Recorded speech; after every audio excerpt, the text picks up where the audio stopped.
And here we are in a great, very, very good environment. The locker room is happy, smiles everywhere. The work's not done though, but a big win. You got to enjoy it quickly, but a huge win over the Storm. You had the playbook down and you challenged them physically, but they came back today. Natasha Howard was on fire, Jordan Canada, but you guys did what you had to do. Yeah, we expected them to come in with high intensity. They're defending champs, and until somebody dethrones them like we did today, they were still the defending champs. So they came in with a lot of intensity and playing hard, and we knew Natasha would come in on a get back type of game after she didn't play too great their last game. So I knew she would want to come in and be aggressive and try to score. But we did a good job with keeping them under their averages. Would you say the confidence factor now with the Sparks at this point in the season where the gelling is starting to take shape? It's not totally there because there's a big series coming up against the Sun as you advance, but right now at this moment, the chemistry of the team. Talk about that. The chemistry is great. We're still learning to play with each other. It's probably our 7th or 8th game playing together as 12 strong. So I think we're still trying to figure it out, but right now we're doing a pretty good job, and I think it's going to help us into the next round. And we focus on the aspect not only on offense, but we watch the defense, and you lead the charge by all means on the Sparks because you're on the floor. You're giving yourself your body, sacrificing that to get that loose ball, and that was evident today because every possession was major, was key. Talk about your personal mindset to come into this game on defense. I always try to set the tone, especially if I'm guarding a point guard. Try to set the tone early, pressure the ball, make it difficult for them to get into their offensive sets. And I know my teammates will have my back. They're always talking to me, let me know if it's a screen coming, let me know if I'm by myself, when I can pressure and when I need to back up. So I rely a lot on them behind me. But just trying to set the tone early from the beginning of the game and do what I need to do to get everybody else engaged on the defensive end. And this was good for your fan base. Your fans are continuing to get bigger and bigger the more they see you in this starting role and this very, very important role on the Sparks. And talk about a little bit of the compliments that are coming your way or the words of encouragement from coaches, fellow ex-teammates, family that are supporting you as well because you're not fighting it alone. You've got a group around you. You've got a strong group of family, coaches, and persons like that. Talk about how you're getting that information from them, too. Everybody here believes in everybody, from the coaching staff all the way down to the players. Having somebody like AB to follow and ask questions to, and having a player like that knows the game, especially on the defensive end, is always great.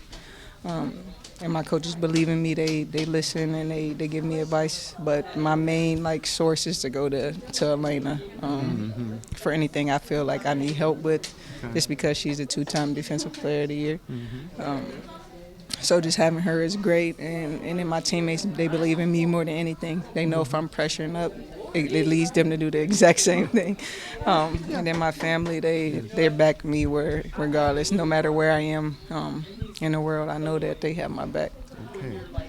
TRP, Tierra Ruffin-Pratt, we want to thank you for all this season of giving us your time very, very diligently and focusing with us on our story to our viewers because they're part of your fan club and part of the Sparks fan club. But we want to commend you on a great season and more to come. Yep. In just a few more days in Connecticut. Yep, second round. Okay. Thank you very much. Thank Good you. luck. Okay. Thank you. All right. And here we are. We're trying to get Elena Beard before the time expires here in the locker room. Now that we're in the playoffs, WNBA has a different type of media policy right now. The coaches and 3 players are in the main press room, but we had the option of coming in here to talk to the players, and that's exactly what we wanted to do, to bring them and shed more light on their activities and them as players to our fan base. So we'll be right back with more of East LA Sports Scene.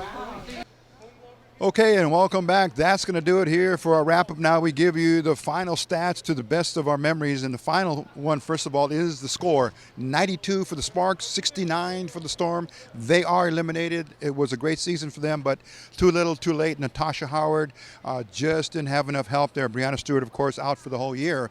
And Sue Bird doing some consulting and not as active as before. But that's not the whole story for the Seattle Storm this year. They just did not have the manpower or the woman power, team power, to maintain a full head of steam throughout the season. On the other hand, the LA Sparks doing what they had to do here, taking care of business, protecting their home court, producing their 15th consecutive home victory, and that has got to be the momentum that will take them back to Connecticut, where they'll take on the Connecticut Sun in a best-of-5 series. But for tonight, Candace Parker, CP3, leading the pack with a double-double, 21 points, 10 rebounds. Neko Gwumoke with double figures as well, and Chelsea Gray with 16. No, check that. She had 21, and I think Candace Parker had 17, so I stand corrected on that.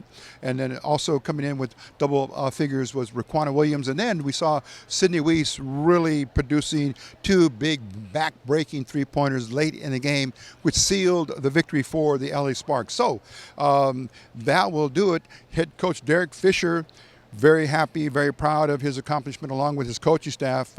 They've done it, taken the Sparks all the way to the 3rd round of the playoffs. This was a single elimination game, and now the Sparks will move on and be a little bit more comfortable with the best of 5 in the next 2 series. So hopefully they will do well back in Connecticut for the games 1 and 2, and then come back here for game 3 in the City of Angels. The site to be determined. It will not be here at the Staples Center, so they're going to be looking for another location, maybe the Honda Center, maybe Cal State Long Beach, who knows, maybe the Forum.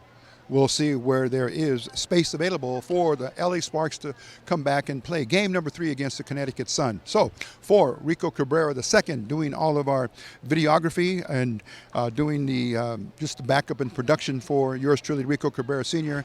That's been our team today. We thank you for watching, and as always, we ask you to be careful out there, be safe, but more importantly, be back and find us on EastLASportsScene.com, where you'll be able to tune in and see all the content that we have been producing on the WNBA, and of course in our other endeavors through high school football, and we're dropping in this as well. If you're interested in advertising with us, 323-723-2830. We're in a drive now to recruit more sponsors for East LA Sports Scene. So until we're together again, take care, be very careful, and we will see you on our next production of East LA Sports Scene and the LA Sparks in the WNBA playoffs.